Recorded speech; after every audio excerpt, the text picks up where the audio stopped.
I'm smaller, so. This video is sponsored by Valoy. Alright, I guess the adventure starts. I'm still in Finland, still in Tampere, but we are actually starting a little road trip today with this car in the back. Yeah, so yesterday we checked out Camera Store, we checked out all the different stations they had, the whole path, how a camera gets there until it leaves Camera Store again. And I was on a mission to pick one camera out, which is this one here, the Horizon 202, which we'll take on a road trip today. And joined on this road trip, I have Juho from Camera Store here, who will also be, I guess, a little bit of a guide today. Yeah, and I'm gonna surprise you with the location because you don't know where we're going. I only know that you want to shoot black and white panoramas. And I have a truck that you might have seen somewhere in Europe during the summers, but in the winters it makes holes in pavement by not being moved in 2 months. So we have to see if it actually starts for there to be a road trip. so task number one, let's get the car going. Oh, there's enough electricity to open the doors. That's a good sign. Oh, It starts! it started and not even closed. Alright, so let's jump in the car and let's go. It's a cool looking truck. Have to take some footage of it later. Oh.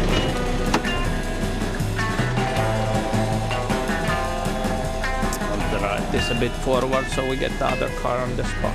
Yes. Oh, yes, we're in the hole. So do I have to get out and push the car? I can go backwards a bit, maybe that helps. Then we do the gentle Swing back motion. swinging of the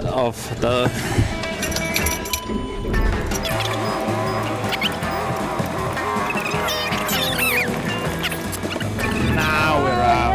Yay! Okay. There was something. Yeah. Do you have to check if everything's alright? The princess was here for 2 months, parked. And look at the size of the hole it made. I know that I shouldn't be calling her Iso a big in Finnish, but damn girl, you make holes in pavement.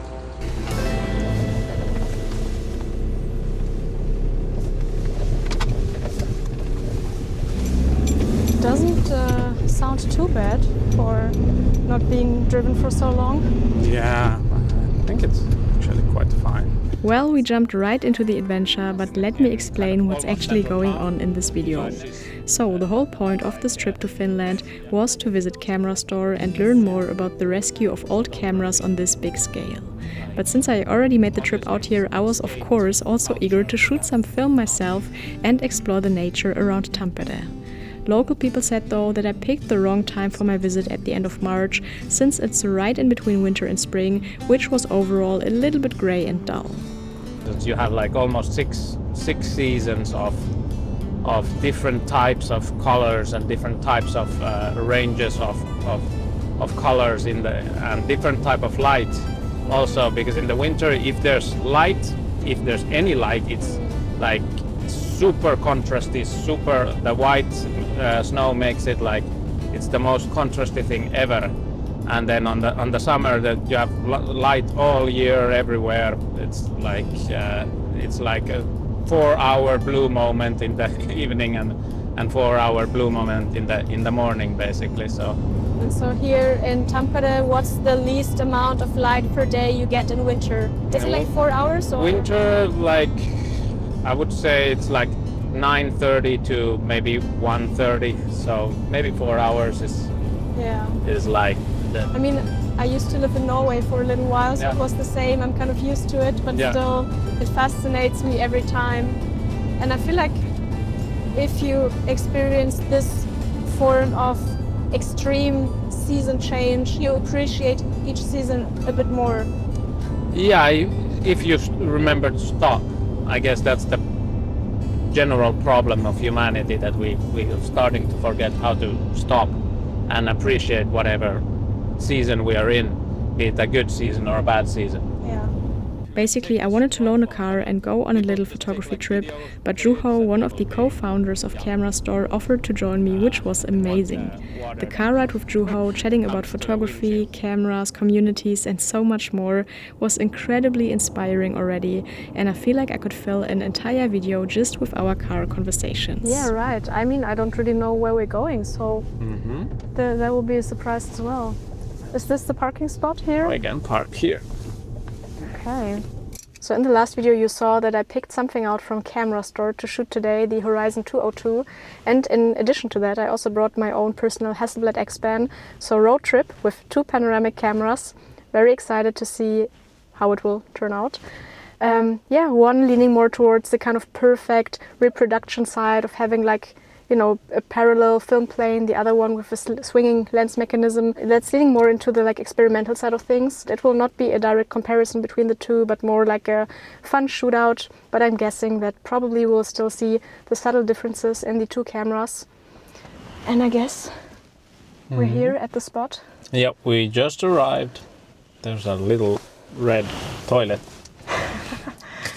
And will you disclose where we are, so what we are gonna see today? Not yet, not for you. Keep it a surprise.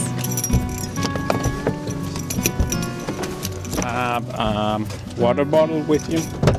Yes, I do. Okay, I don't, but I've been lusting after a kind of point and shoot style 645 medium format camera. yes, So that's a really nice thing. and I have even the original Fuji Acros because this weather you kind of need to do black and white. There we go.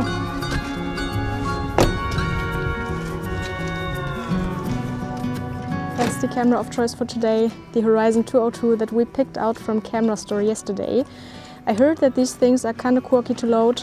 The thing why it's quirky actually is, wait, let me open it up for you, because with this camera you have to put the film kind of under this roller, and as you can see it doesn't have like a parallel film plane, but it is round.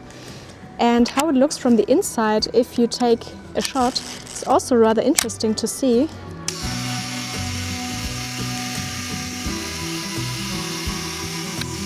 So it's kind of interesting to see that it's not exposing the whole fragment of the film in one go, but it's exposing the film in little strips and little snippets. Yeah, and this is why you can kind of be very creative and experimental with this. Therefore, let's try and see if we can load this roll. Does it look correct to you? Like this? Behind that as well. Okay. Like, otherwise it doesn't do the curve that it needs. And then you just try. It's a bit loose. Just do it backwards a bit. Yeah. Oh yeah, it does. That's it, yeah. Okay, perfect. Thanks. We'll see this work out.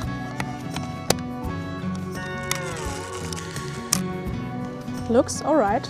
So, let's go. Let's see if I can get it with less hassle then. I'm sure you will. No, I don't know, it's 120 film. It's always more hassle than the 35. If you want to hassle, you need to shoot Hasselblad, right? Ooh, look, I have a previous roll is still here. Oh, is it some... Pro 400H, that's pretty much the only thing I shoot. Let me see. Now I almost embarrassed myself. It might still be. There we go. Oh, what? I did embarrass myself. Oh, come on, it's fine. Have you seen me struggling with the Horizon? I think nothing beats that, so... There we go.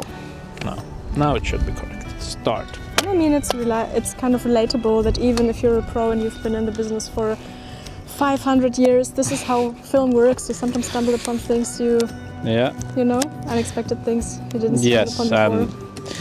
And it's especially, I 120 film rolling. I understand why they invented 35. Just not just for the size, but like rolling that thing is never fun. But let's go and see the actual place we're heading to. So what you're about to see is built in 1906. Okay. and it was built by hand by 3 strong men. Okay, by 3. 3. Only 3 people. Only 3 people. It took them 1 summer. What? Okay, now you made me really excited. Sounds perfect. And I didn't expect that there would still be like some patches of snow and ice here. Yeah. Yeah, it's we had very little snow this year. We had only 30-40 centimeters like this south. Only 30-40. Yeah, like in Germany, we're happy when we get 3 or 4. Yeah, I know. I guess I'll have to switch to the tripod later when we're at the spot, because this is impossible to level. And like for this kind of shots, the Xpan is so much easier. Yes. It's like bloop, and that's it. Because the swivelly thing is very fun the closer you get. So basically, if you frame this to be, that is the height. Yes. And then you go as close as possible. Yeah. And then the swivelly thing does its thing. Yes, yes. Which is not possible with the Xpan. Yes. So it's kind of like they are different beasts, and they, like, your brain starts to kind of position yourself differently depending on which one you're shooting.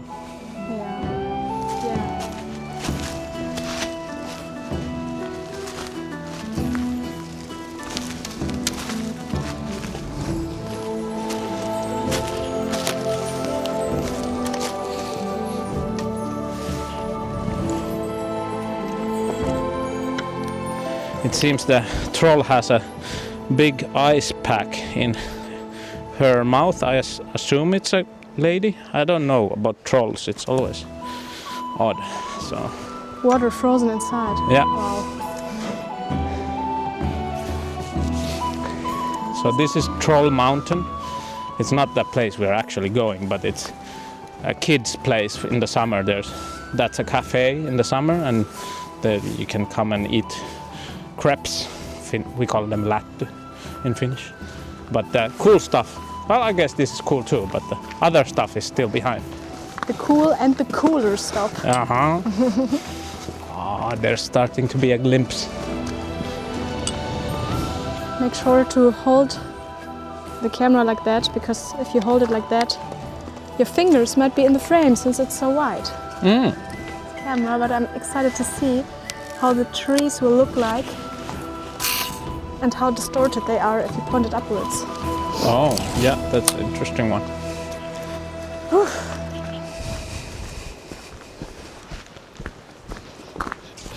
So what is it we're walking towards? So this was started to be built in the 1906, and the background story is that back then Finland was under Russia and Paris was a really cool place.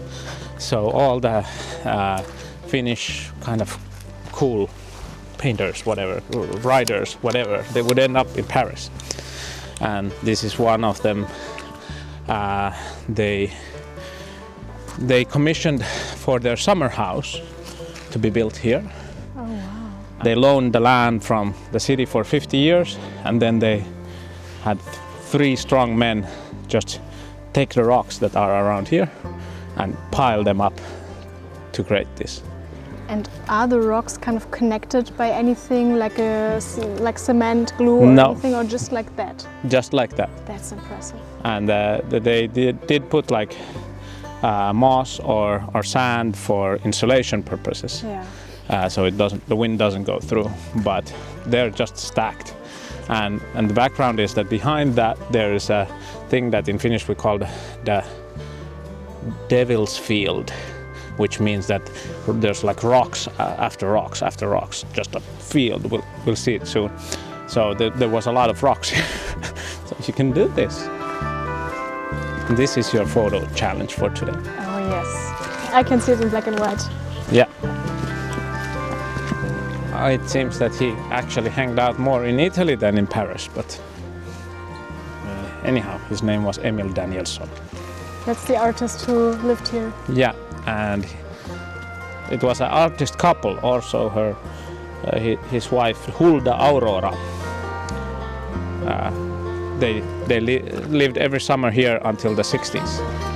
Interesting. What did you say it's called? It's like a Devil's Field. devil's field. Yeah, so that's what a devil's field looks like. And here you can see that there's no rocks So anymore. this is where they harvested them, more Yeah. or less. Yeah. And then they just piled them up and made them. That's pretty interesting. The Artist Rock House was the surprise destination of the road trip, and I have to say that it was pretty stunning to see and indeed the perfect motif for black and white film. For whatever reason though, I was picky with my frames and didn't take as many images of the house itself, which in hindsight maybe was a bit of a mistake. The area around was, however, also really interesting with some stunning views, so the journey was still on and I still had some deep diving to do about the differences of the two cameras. That is pretty steep though. I mean... A drop.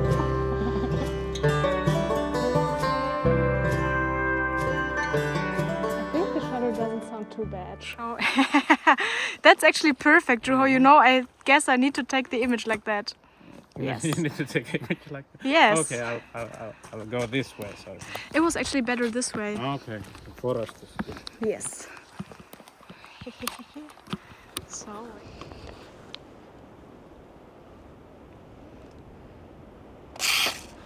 Gotcha.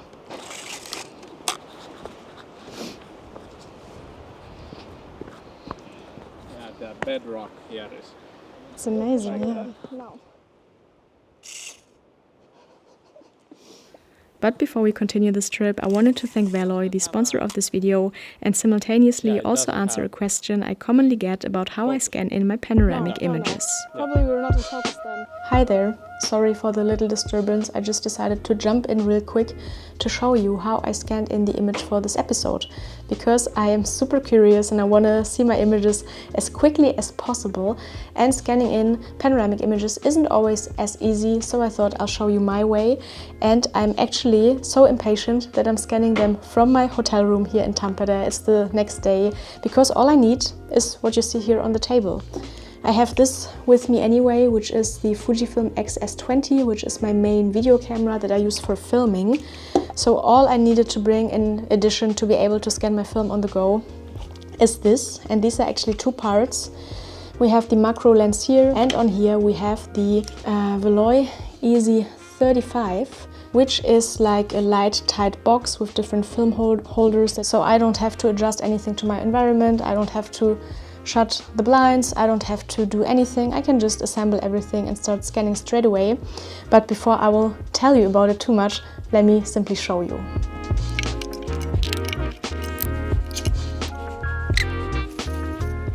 Got my film here, as you can see, panoramic images.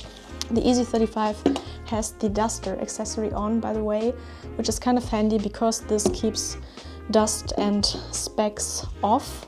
Alright, so I'm going to the first frame and then I'm gonna focus while I have the lens open as much as possible.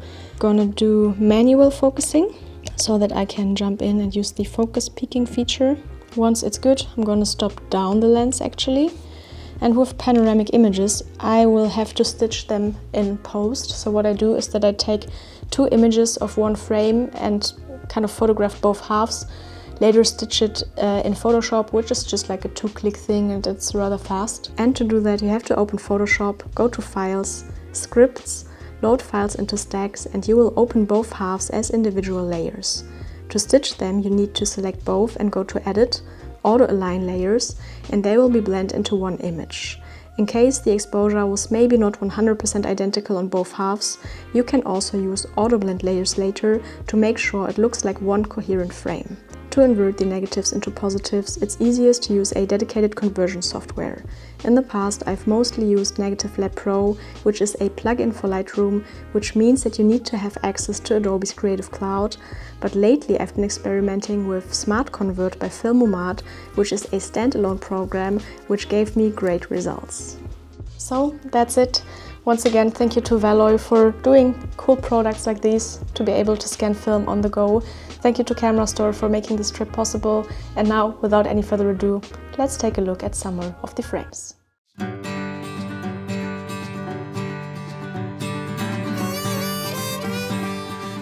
What is this?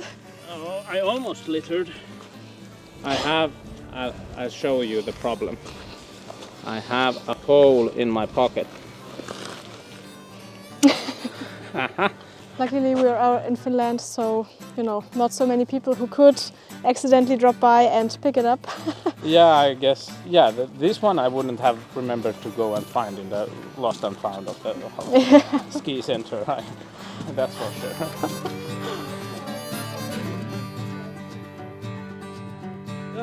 Let's head back to Tampere. Besides spending some days in the city already, I haven't seen a couple of the most popular spots within Tampere yet. So after the road trip to the woods, we headed back to the city. Juho had to get back home, but equipped me with a list of places I should see before leaving, so I decided to continue this journey alone and hike to one of Tampere's most pretty viewpoints. This camera is very hard to get leveled. I'm not gonna lie. The Finnish winter is making it quite uncomfy to keep on shooting. I was thinking to just call it a day, but there's another cool place I really want to visit before going.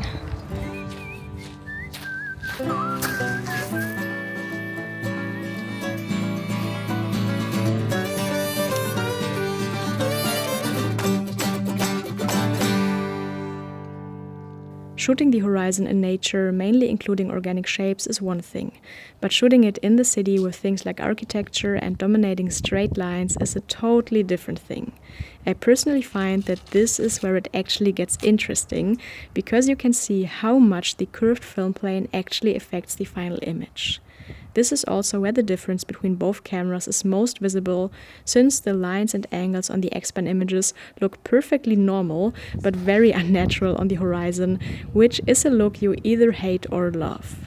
Undeniably though, it makes for the more unique and visually striking look, where the tool invites you to be more creative and use the curved effect to your advantage. This is a rather steep angle.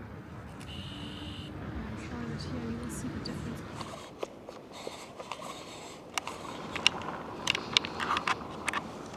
One more. We got it in correctly, like that. Can continue to shoot. Apparently I'm super exhausted, but I guess we have to get up these stairs. Oh man, I don't know.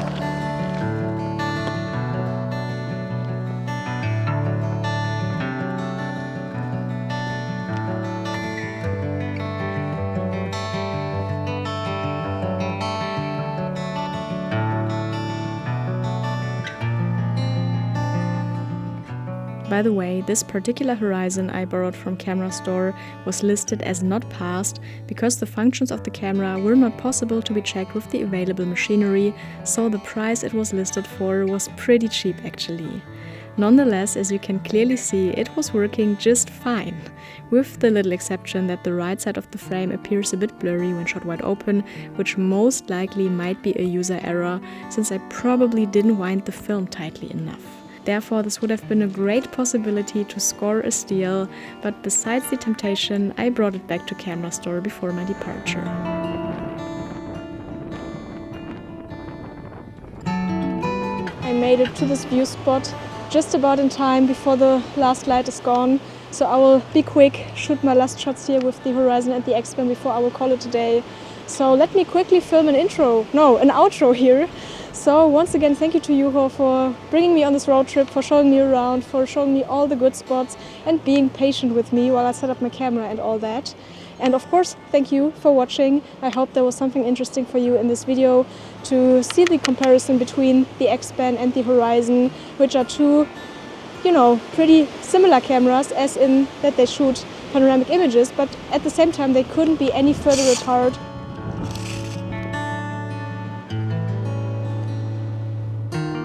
I feel like I've only managed to explore the tip of the iceberg of what a camera like the Horizon is capable of, since it exposes the film in this rotating motion, basically giving you more effective time during the exposure.